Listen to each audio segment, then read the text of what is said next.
His baby boy's second birthday, and throughout today I'm gonna kind of like tell my journey of how that all went. My first two babies, I actually had C-section, but with my last one I had a VBAC, which is a vaginal birth after cesarean. And just the having that strength to go through that, like, that shit is a story itself. It's a testimony. Not only that, hospital and the doctors, they claim that you can't have a vaginal birth after having a C-section, which is fucking lies. First of all, I'm gonna just say that's lies. And don't never allow anybody to tell you that you cannot do something that you have your heart set on. All right, so here's part two. When I say you shouldn't allow anybody to tell you that you cannot do something, that shit is true. It's proven to be true. If you change your mindset and you think positive thoughts, things can happen. But anyway, I learned about a VBAC before I got pregnant, and that was through Lil Mo, right? Anyway, she did an interview and said how she had C-sections, and then she had a vaginal birth after that. I was like, shit, she had that. I know I can have it too, you feel me? Like, I knew for my two C-sections, they was like rushed, like, for the money. I don't care what nobody say. C-section, especially with African American women, are pushed for the money, for the convenience of the white doctors to schedule their vacations and all that bullshit that they want to do around your health.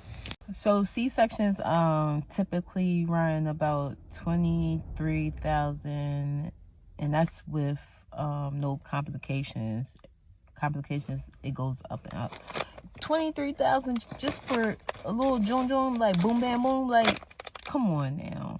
But anyway, so I did my research, and I always wanted a doula, and I actually got my girl Jade. What's up? Shout out to Jade at Baba Jade. She was my doula, and yeah, went from there. I actually went to St. Francis, and I had they basically was all white. Like, I'm gonna just say that. And it probably was like an Indian lady, but I couldn't get her for whatever reason. And they was trying to really like tell me I couldn't do something I already knew I could do.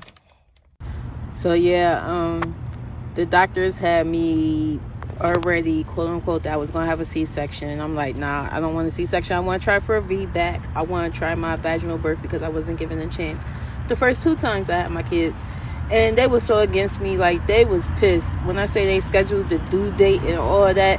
That due date came, and I did not show up for that scheduled C-section. When I arrived the following week for a follow-up, when I say they was pissed, they was pissed. And at the end of the day, I don't care. Like I said, I did my research. I had my doula on deck. She was more encouraging me than I was more encouraging myself. But eventually I got on board and pushed my way through, and I had my son. Like, I had that shit planned out. Arrived at a different hospital I wasn't supposed to.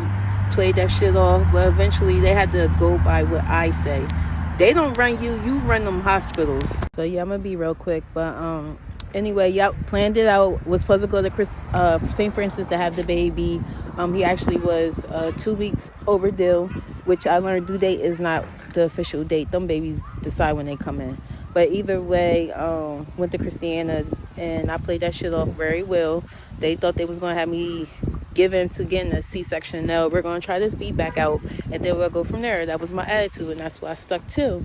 And thank God, with the help of Jade as my doula support system, and my son's father, you know, that was a success. I had him at 8 pounds 7 ounces, and I didn't have an epidural, didn't want it.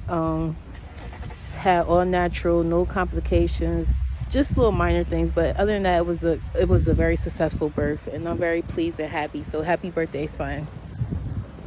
Oh, believers, non-believers, start believing. God is so good, and I'm a walking testimony.